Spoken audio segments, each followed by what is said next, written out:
Thank you, Chantal. There we go. You can all hear me fine? Yay!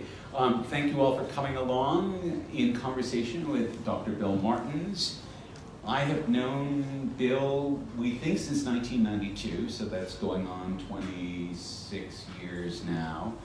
I will come into this story, but what we're going to do is basically take a walk through his really amazing career and accomplishments.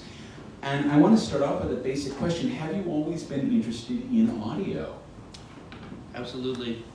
Always been interested in audio because I've always been a performing musician. From the time I was 4 years old playing keyboards and on to the strings later on, I was always interested in recording and performing. So that probably is where it came from. It wasn't until quite a bit later that I started doing audio signal processing. Didn't probably start that until university. Okay, so you're a bit of a prodigy. You got your bachelor's when you were 19, which in America means you completed a 4-year degree when you were 19, and you got that in perceptual psychology. So what is that telling us about where your interests have lied over the years? Well, I didn't know that I wanted to be a perceptual psychologist when I went to the university, but as soon as I started studying the perception courses, that was what really was fascinating to me. And my interest just developed and deepened from there after studying more and more. It wasn't always about audio. I'm interested in perception in general. But honestly, spatial perception was what interested me most. Spatial perception means, for example, binocular vision for stereoscopic display and binaural hearing for what we're referring to as spatial audio or 3D audio. Okay, so we get to graduate school at Northwestern. This is the early 1980s-ish. Well, yeah. After I finished the bachelor's in 1978, and I was just 19 years old, which means I must have done high school in 3 years and college in 3 years, something like that. But actually, after that, I got very, very much slowed down. Northwestern was a good place to study. So from 78 until 91, I think by most standards, taking 12 years to do a Ph.D. is a long time. But I have to say that during that time, I actually stopped out with a partner to create my own company, and that was in a business innovation research center from Northwestern University. This might be likened to this place as well, I'm not sure. Right. So, but let's talk about, I mean, yes, it took 12 years to get the doctorate, but in those 12 years, you created the fundamental work on, and I would like you to explain this to everyone in the room, what are called the head-related transfer functions, or HRTFs, which is sort of the core innovation that you were working on. Well, if you haven't heard of HRTFs, it means head-related transfer function. And actually, you're all listening through your own HRTFs right now to what I'm saying right now. I think that when you hear HRTF, though, there's an implication that it's captured data about the acoustical response measured at your ear. But you're actually listening through your own anatomical transfer function, if you like. It doesn't have to be captured. So when you say anatomical transfer function, it's just what your head, ear, torso does to sound as it impinges on you. And what happens is this acoustical transformation makes available to you information about where all the sounds are that are around you, but more than that, it gives you a sense of the environment in which you're located. So you can tell how big the space is, how wide the space is, where the walls are, and so forth. And actually, that's what's quite amazing about studying spatial hearing, is how really acute humans are to spatial information through the auditory sense. In fact, I probably should say the book by Blesser is worth mentioning here. He has a book all about oral architecture. The fact that we have exquisite sensitivity to the spaces we're in. You think, no, only dolphins and bats do that. No, we actually have exquisite sense of the space that we're in just from listening to it. So, yeah, that's good. Okay, so, and that ties into the whole poetics of space and the way that we listen to a space. All right, so you do this work in the head-related transfer functions. You do a paper that's published in 1987 that becomes, in a sense, the groundwork, the very highly cited fundamental influence. And the work also then starts to become expressed in a commercial context. Yeah, so the idea that you have an HRTF isn't something that is patentable by itself. That's just like saying, I'm going to patent the fact that you've got 2 ears. So you can't really patent that, but there are concerns in engineering for how to capture economically efficiently, the transformations that are called the HRTF. And so the 87 paper that Mark's referring to was a particularly clever approach to how to simplify the data so that it could be used economically, basically reducing the computational cost of it to practice in a way that hadn't been done before. So it's recognized by most of the authorities as a significant development. But by itself, it's not spatial audio, it's just the component that tells you where sounds are around you, but to really be a proper rendering of an environment, you have to include all the indirect sound. And honestly, that was probably a more important contribution, is a patent to how to do that more efficiently as well, to capture the sound reverberating in a space for him, the listener, in an economical way that was in fact then commercialized and licensed by companies like Roland of Japan, put it into a rack mount that was pretty popular in studio use for a while, and so forth. And you started a company to commercialize all of this. Yeah, the company was probably started around '86. It was called Oris Corporation, and it had the logo was the ear in the triangle, a reference to the eye in the triangle, I guess. Anyways, that company was alive for about 4 years. That's the one that was in the business incubator at Northwestern University. But that company crashed and burned. It was really kind of hard to make money in that industry. You have to be able to sell devices into music production and so forth. It did give us an opportunity to interact with a lot of people in the music industry, but as a business it wasn't successful, so by '91 it was done. And by '91 you get your PhD and you go on to UCLA and you move to Los Angeles, and at a very weird party, and I remember it, in the South Los Angeles, in a big loft which had a giant prop from, what is it, the 50-foot shrinking man or something? It was a giant literal ray beam, like all lit up, and it had to be about 4 meters high. It was in the center of this giant loft space. It was typical LA party, right? Because there's a prop in the middle of the room. And I met you, and what were you doing at UCLA at that point? Well, when the company crashed and burned in '91, I was actually in debt. I looked for a job, and I found a job at UCLA doing software development for scientific visualization. And so I worked there at UCLA for a while doing that, while also working on spatial sound and beginning consulting into the industry, which then led me to move up to San Francisco a few years later, where there's a lot more action in Silicon Valley. So this is around the time that you moved up to Silicon Valley around the same time that I had founded Ono Sendai to create a consumer virtual reality headset 25 years early. But you helped us do some of the sound design work on that, some of the prototyping work on that, but you were also working in much more established companies that were around at the time.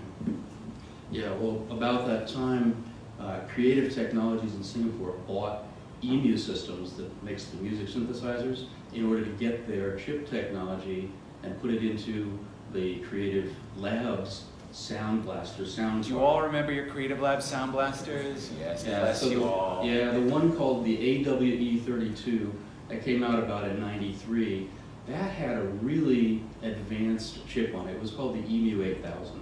And that EMU 8000 chip needed a 3D sound API for positional audio.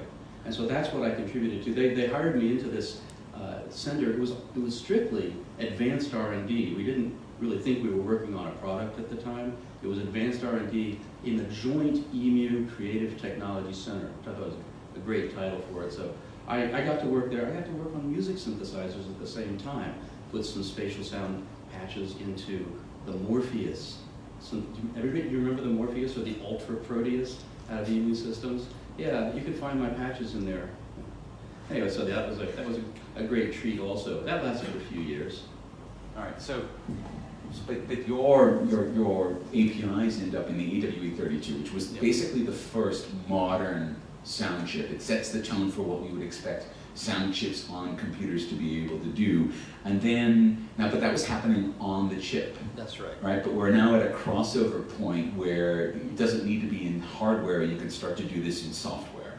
That's right. About the same time that the API came out for doing positional audio, I guess this was around 95 then, because Windows 95 came out and the Game Developers Conference, it was a big issue about how you were going to do spatial sound. Then Intel comes out with the Pentium, and they want people to buy a Pentium so that they can have spatial audio running on the CPU. They needed applications that required processing power, right? Better than the 486. And so when the Pentium comes out, there are reasons you have to buy that if you want to use the spatial audio APIs. That was called RSX3D, the realistic sound experience from Intel, right?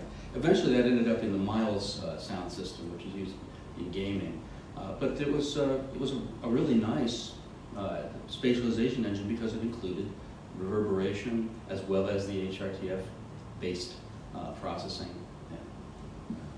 So this, I guess the Pentium then is a landmark moment, not just because of spatialized audio, but because it has enough CPU to also be able to do software-based 3D rendering, which then enables VRML as a technology. And so Tony and I created the first version of VRML in early 1994, which is coming up to the 25th anniversary.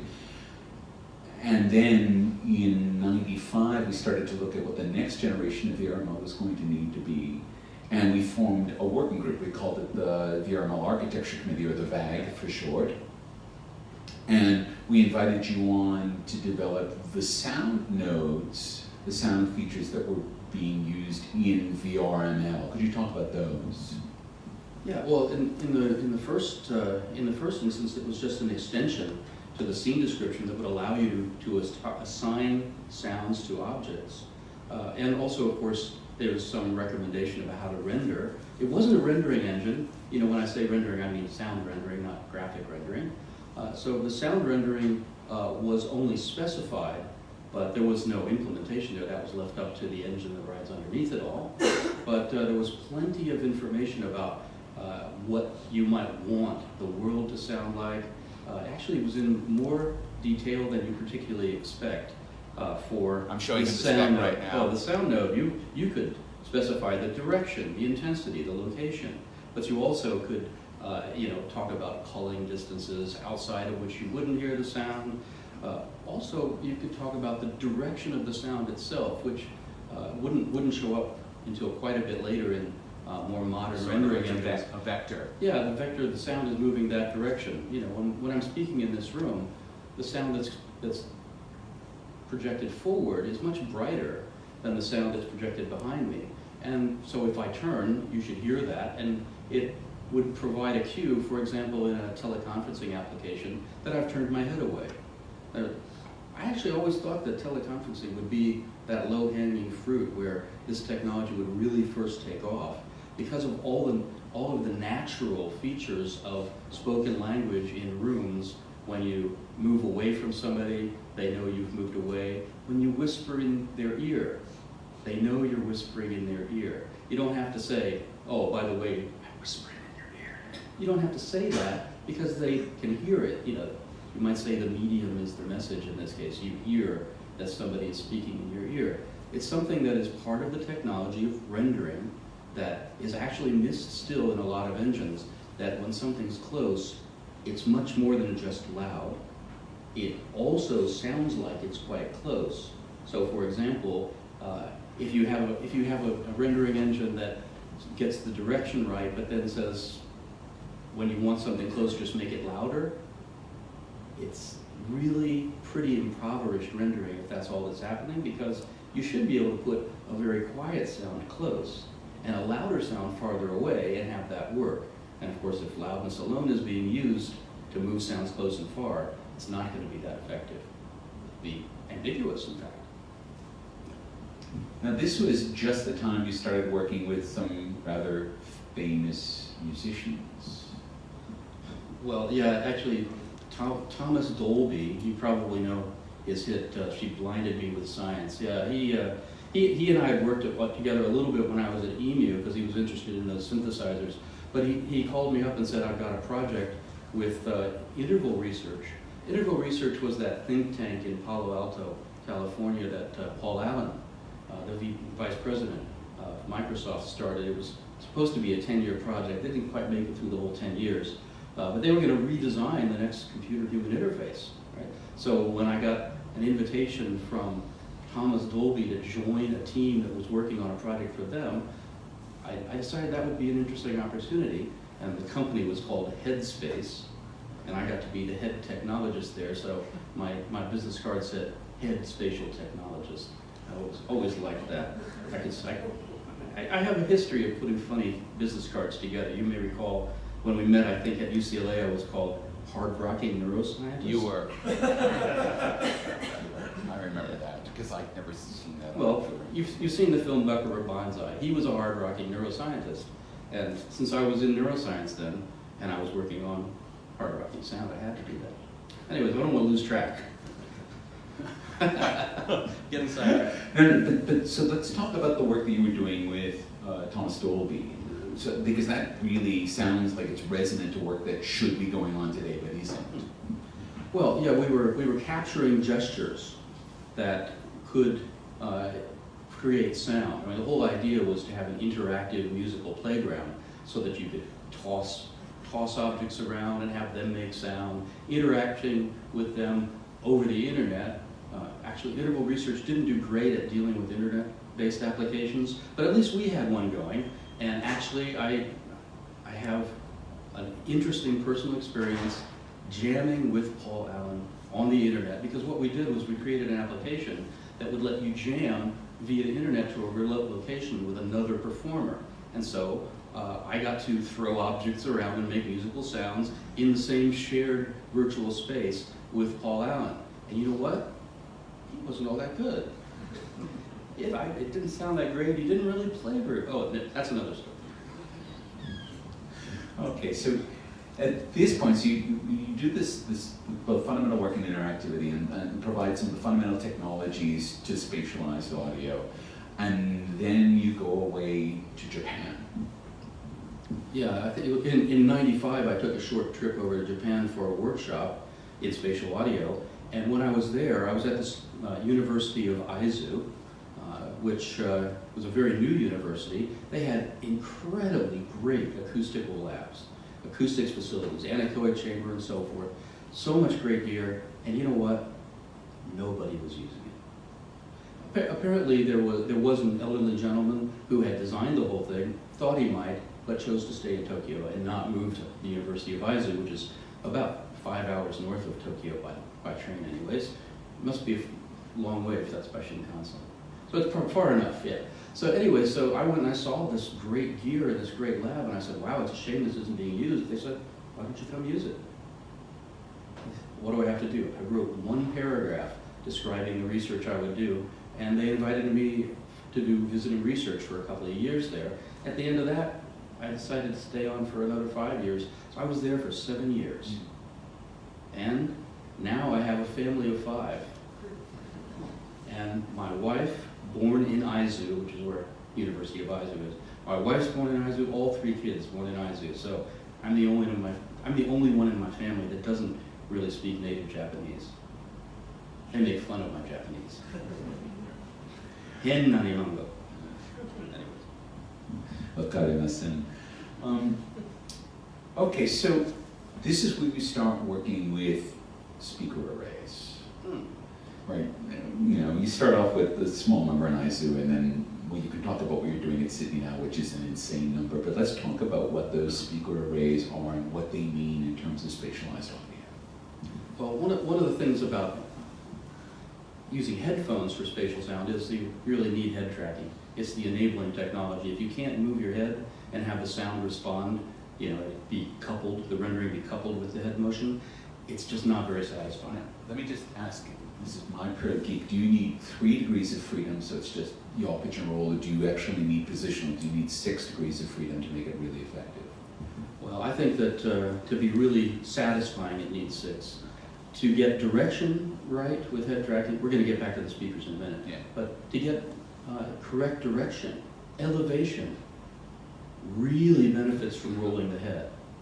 And the funny thing is, everyone who has 6 degrees of freedom for these rendering engines, I shouldn't say everyone, what I should say is it's very common to only track head turning. And if you're really good, maybe you'll do the tilting forward and back like this, which unfortunately was an error. The error would be if you chose a second dimension, it would be the roll. You know why it is? Do you like to know these things? Look, if I snap my fingers in front of my face and I turn my head, it gets louder at this ear as I turn the ear towards it. So turning the head tells me something's in front, because the opposite thing happens when it's behind. I turn my head and then it's my right ear that gets closer. So that works for front back, it's turning. What works for elevation? If something's above versus below, it's not the tilting. It's the rolling of the head, because that gives you the same left-right shift that you had, that disambiguated front from back with the head turning. So it's kind of funny, you don't find people adopting the technological tools with awareness of how best to use them all the time. That's why I'm a perceptual psychologist. I paid attention to what the human experience was, what's supported for the listener by the systems. Okay. So I'll continue now with the loudspeaker arrays. The thing about loudspeaker arrays is you don't have to have head tracking. If you've got enough loudspeakers in an array around you, say you've got, how many do you like to have? 32 more? I mean, most people don't have a spherical array of 32 loudspeakers, but a lot of people are starting to get such things, especially in centers and academics and so forth. They're starting to call them high-density loudspeaker arrays. You heard that? HDLAs. So yeah, you've seen a lot more HDLAs, but at the University of Sydney, we have a lab where we have 196 loudspeakers, roughly equally spaced on a hemisphere. Not too much going on below your feet, that's okay. The thing that makes me excited to talk about it is just what it allows us to experiment with, because you don't actually need 196, but if you've got 196, you can experiment with changing the spatial distribution of the loudspeakers that you are using, of that, the subset of the 196 that you're using, to see which ones work best and for what. That's where recently we found rolling ahead, again, showing very clearly that really helps. If you want to say there's a ceiling in that Gothic cathedral and there's a reflection coming off the ceiling while you're listening to that Gregorian chant. So this is one of the demos that you can hear. Some people here have heard it. With a Gregorian chant being performed in a Gothic cathedral, you can hear the reflections off the ceiling because they're coming from the ceiling with the right delay and so forth for that ceiling. And then we can bring the ceiling down and make the walls further apart, and you can hear that too. It's one of the interesting things you can do with a loudspeaker array, because you move your head however you like in that space, and all the sounds still come from the right direction, because they're coming from the right direction. We're not actually synthesizing with fancy panning where the sound should be heard to come from. Actually, it's discrete directionality for each component. So this sounds like then what you're doing is you're basically taking a stage, a performance stage, and virtualizing it.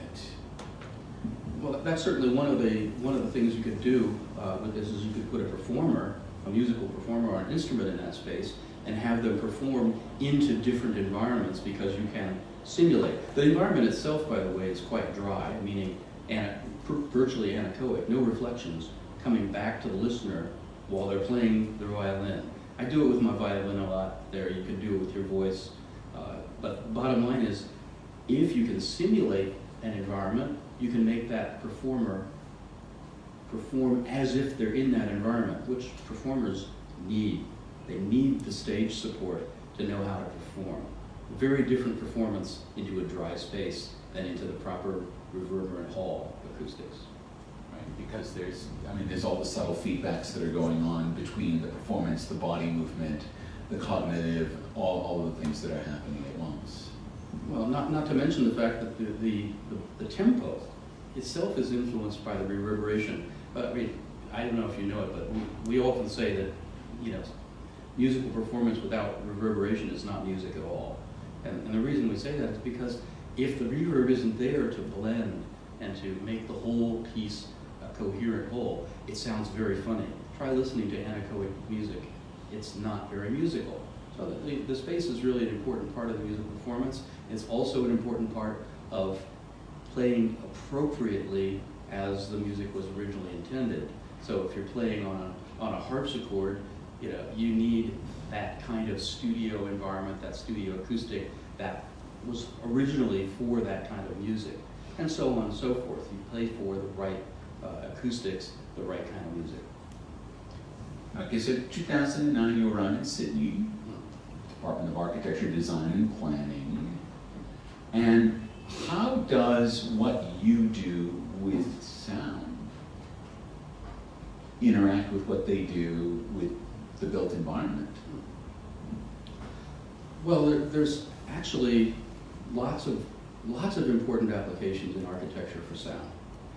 The most, I wouldn't say mundane, but the most obvious is that when you go to a restaurant and you want to talk to somebody over dinner and the acoustics of the restaurant are bad, it's very hard to have that conversation. So one of the things that you'd probably like us to be doing is try to figure out how to fix that in a way that's economical, in a way that is going to also be acceptable, and so forth. Because I think everybody here has had that experience. I find it frustrating in restaurants when I can't speak and be heard and hear what people are saying. So that's one clear application that I wouldn't say is solved, because there's actually a lot of resistance to fixing the acoustics of environments. But so what can we do that is perhaps more interesting and perhaps a little more relevant to a crowd that's interested in virtual reality technology and so forth, is walking through the unbuilt environment.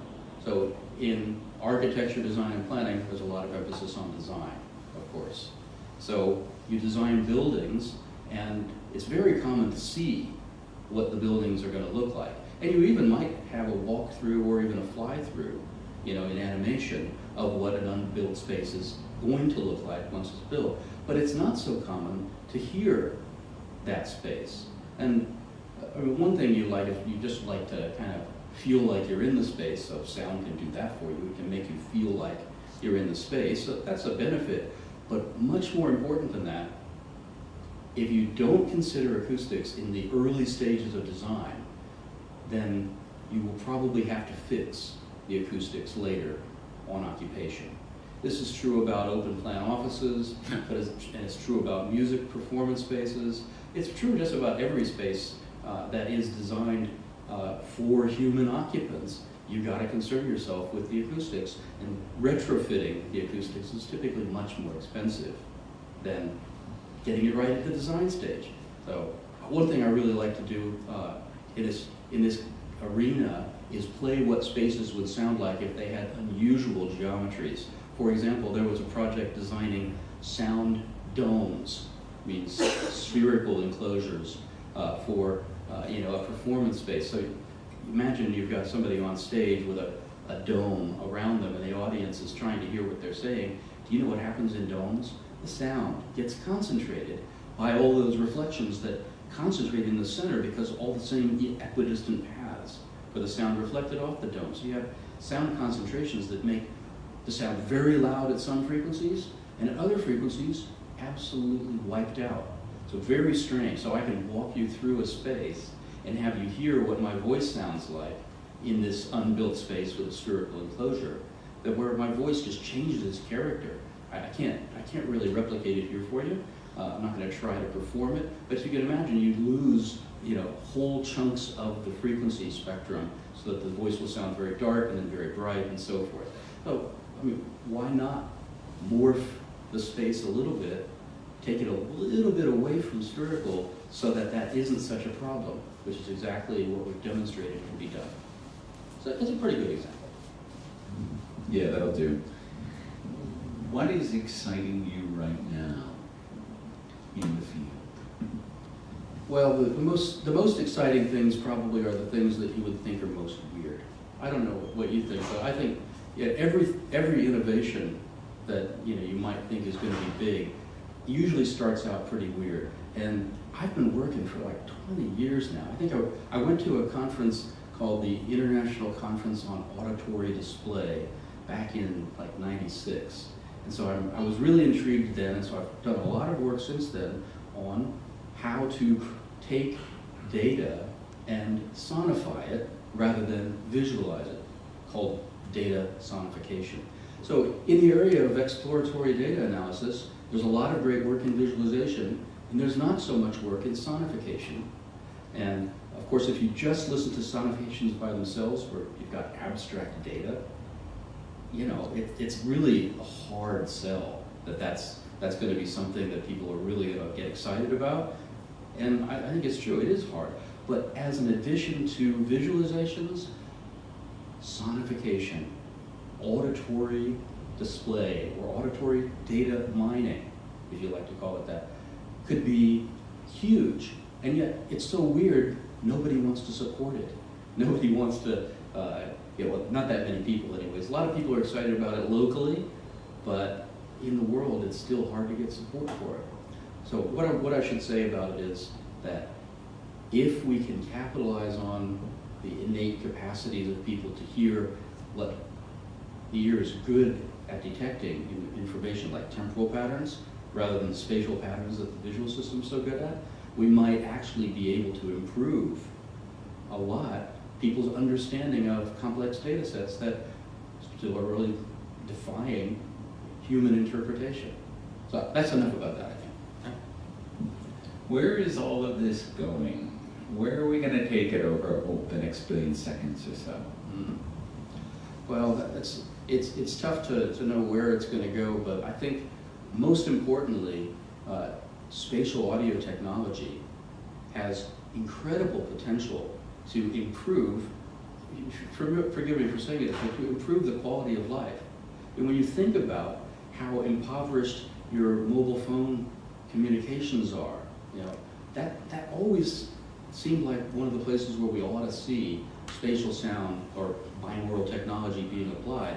We ought to see that we're sharing a virtual acoustic space with the people we're talking to, enjoying, I already hinted about this before, I remember, enjoying all of the affordances of natural spatial hearing in human communication. So I think that's a place where we ought to see this, and I think you're going to be a lot more comfortable having conversations in the future with people at remote locations especially, if this technology is rolled out in that direction. But there's so many other applications. I mentioned exploratory data analysis. I'm still quite committed to seeing something happen in that domain because we have so much complex data in this world. How are we dealing with the data explosion? It's hard to deal with all the data that comes in all the time, so why not try to provide better tools for cognizing? Cognizing, I just mean being able to get that data into our heads, to be able to perceive the meaning of the data rather than trying to figure out from either a picture or sound for that matter, what somebody's trying to do to get the data across to us.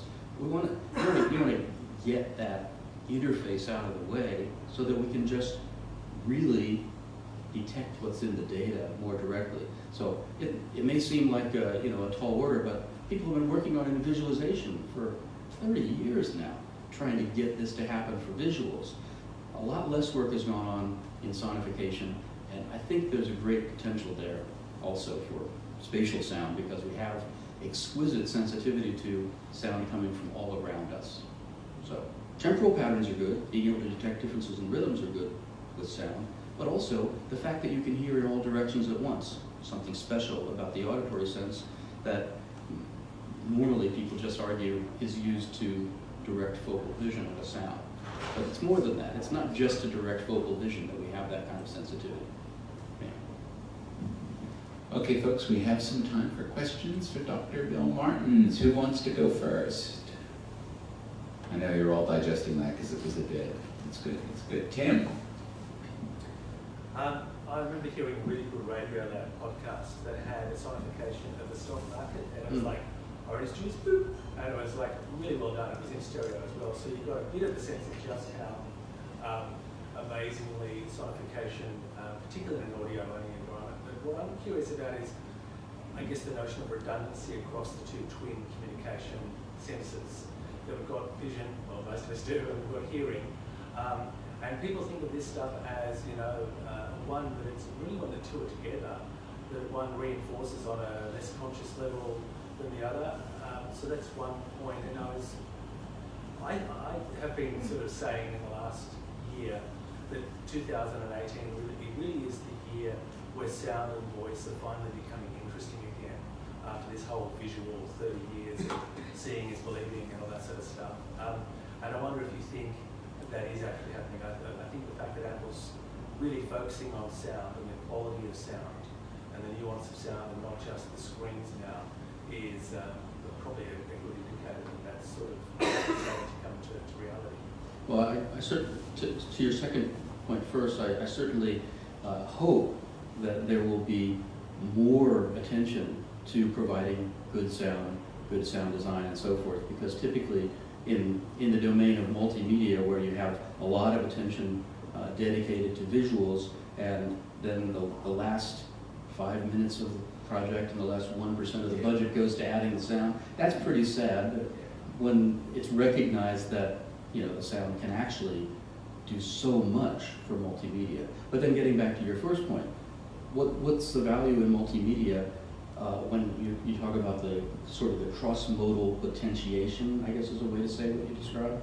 The idea that when you hear something and see it at the same location has something special. Kind of, I like to think of that kind of display as an isomorphic display where you have sound and vision combined. Well, it's a no-brainer to figure out that that's going to have benefits, but it's not just that we figure it. It's also pretty clear from brain research that when multimodal cells, cells that are sensitive to both modalities, are activated, something special happens. So I think it's not too far-fetched to say that there's a lot of potential in multimodal stimulation. And when I say multimodal stimulation, I actually mean to include more than just sight and sound, because I'll go back and quote Brenda Laurel from 20-some years ago. When you enter a virtual world, you're not just getting the sights and sounds, you bring your whole body with you. So clearly, when you bring your body to a virtual world, the way you move is going to make a difference. And how do you know how you move? Well, proprioception, the fact that you feel your joints, the fact that you feel your seat on a chair, and so forth. The vestibular system is telling you that you've turned, and so forth. All of that is part of the multimodal experience. And when that is comprehensively rendered in a virtual world, what you have is the whole entire experience. I coined the term back in the 80s, holesthesia.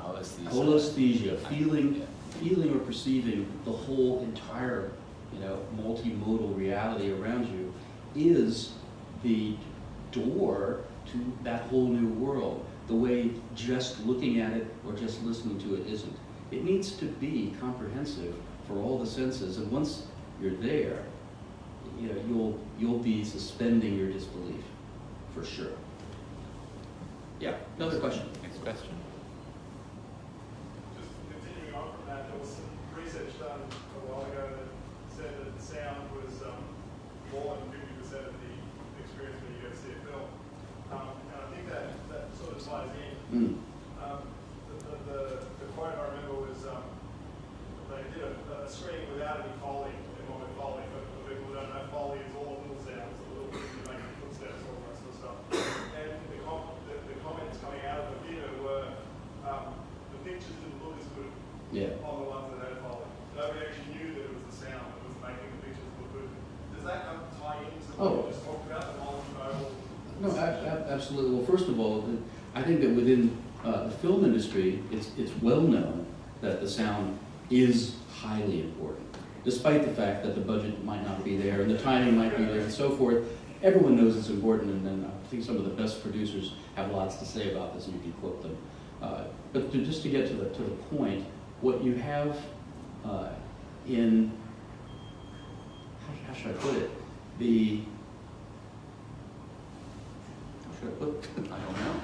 So you asked, when you have the sound there, can it create a better experience? Certainly it does, but more than that, it does make the visuals more meaningful. For example, when there's a collision, when you hear what the collision sounds like, you know what the collision was like much better than the visuals ever conveyed.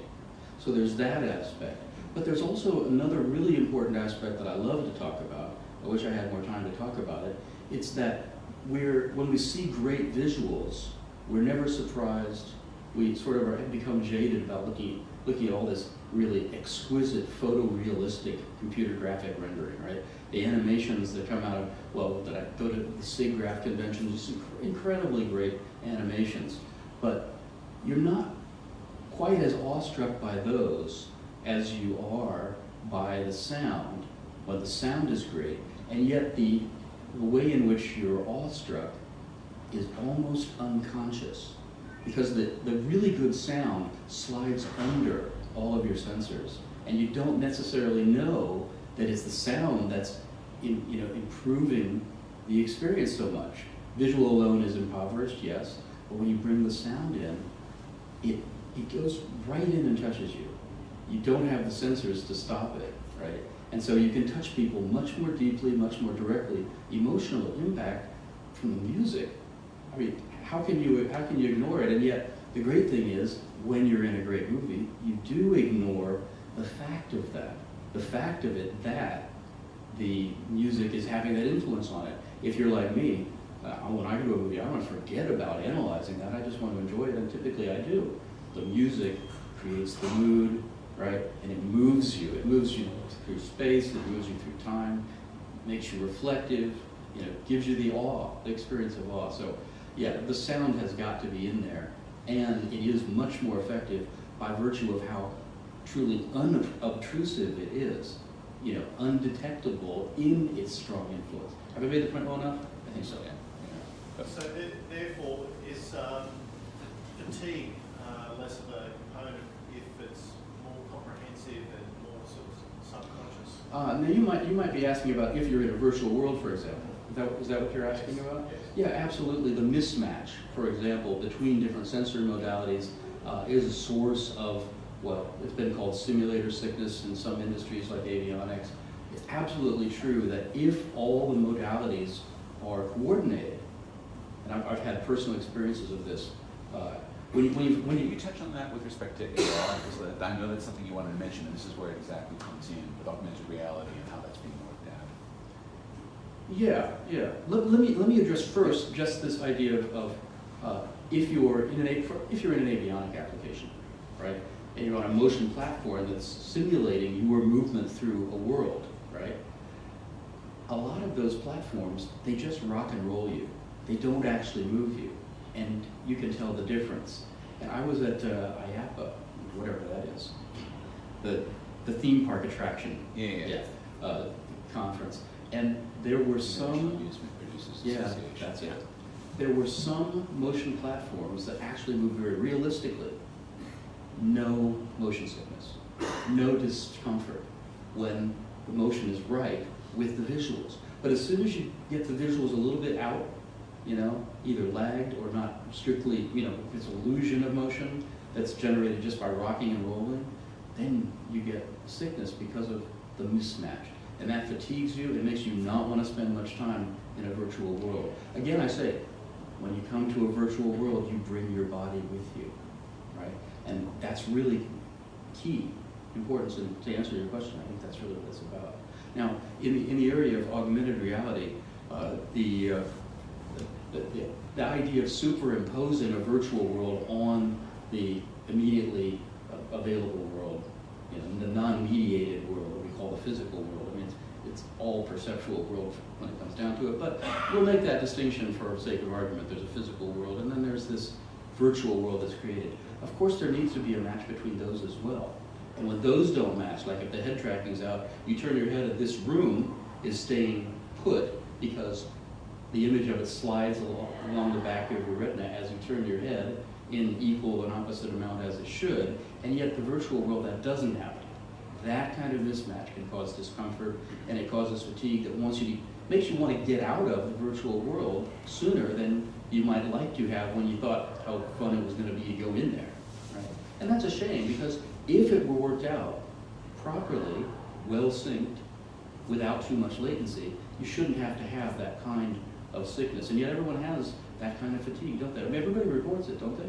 You spend enough time in a virtual world and you get tired of it. Tired of it. Now, there's a lot more details about it. I actually think that the visuals are also difficult in stereoscopic display, because typically they're presented with what you might call extreme depth of field, everything in focus.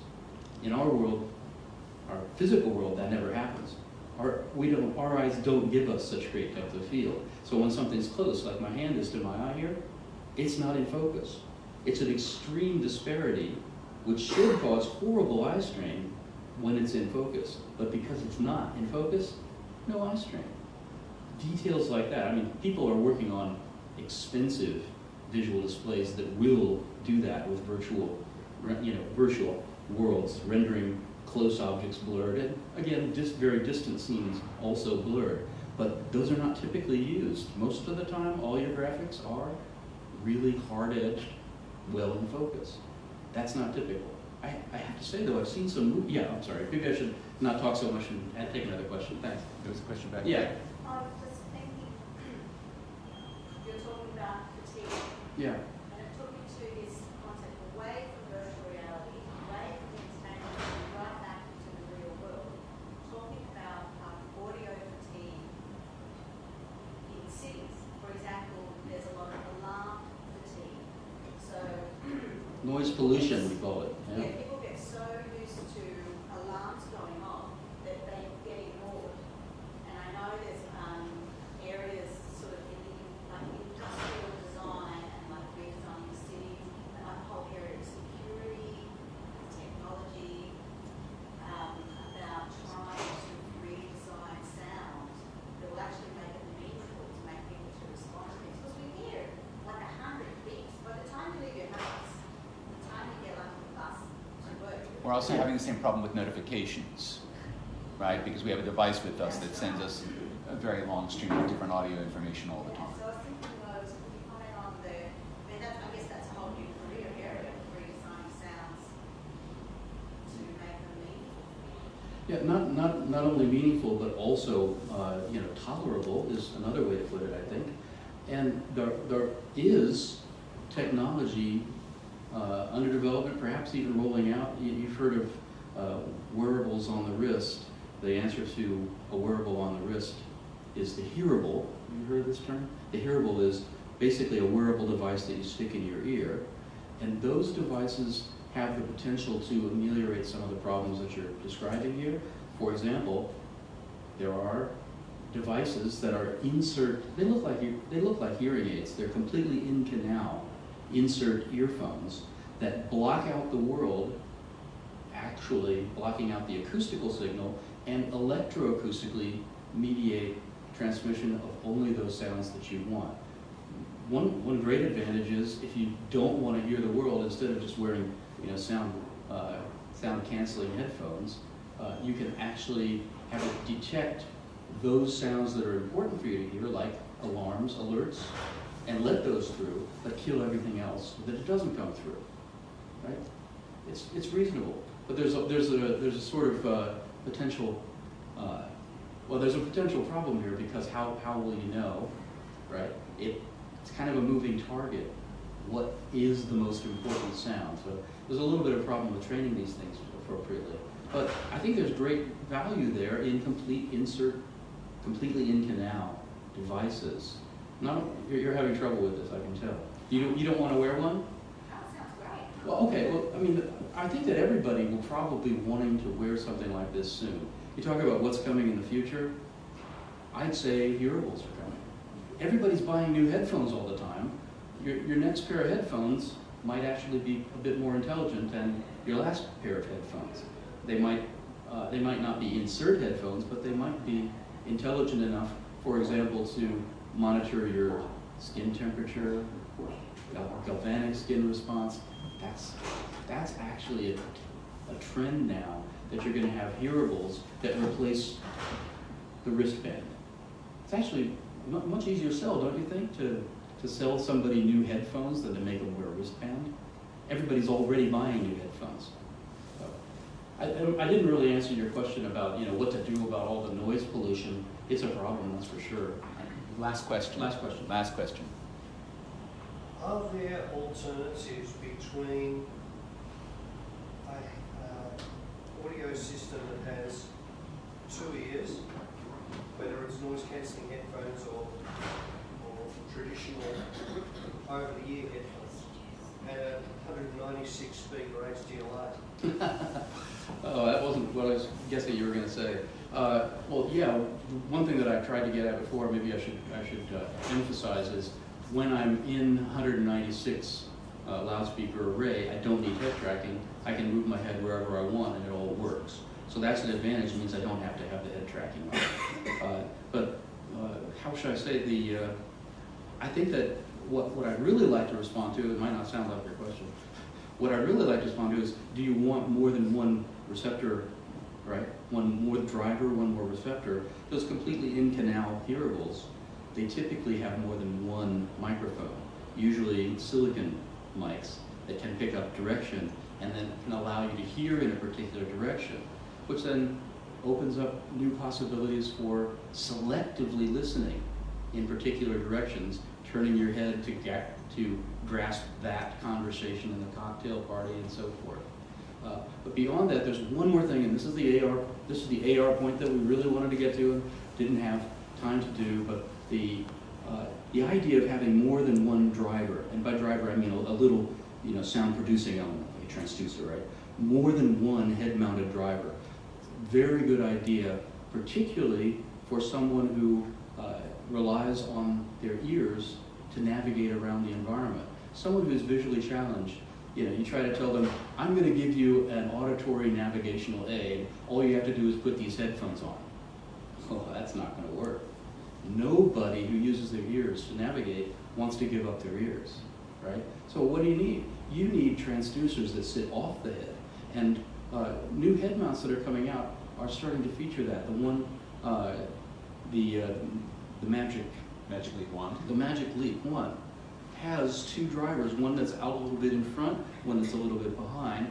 There's a couple of reasons why that might be a good idea, but the best reason for me is it opens up the possibility for having spatial sound reproduced binaurally for all the virtual objects making sounds in your world, but it doesn't cover the ear at all. So as an augmented reality system, you're using your normal spatial hearing with your ear unoccluded by something that might otherwise cover it up. So I think that the Magic Leap head mount might be good for AR because of that, because it lets you use your ears as you like to. It doesn't mean you don't want to put navigational information there. You can. You could superimpose navigational aids that say from the left, you know, writing from the left, this is the alley that you need to walk down. And it's, again, the medium carrying the message a bit. You know to turn that way because it's giving you exactly the angle at which you're supposed to move. But it's not making it impossible for you to hear the reflections off the walls that tell you where you are in that environment. Because people are really good at doing that. You don't want to impoverish them. In fact, I think that in VR for disabilities world, we call that not augmentation, we call it amputation. Sensory amputation, when you take something away that's needed like that. Ladies and gentlemen, let's all thank Dr. William Martens.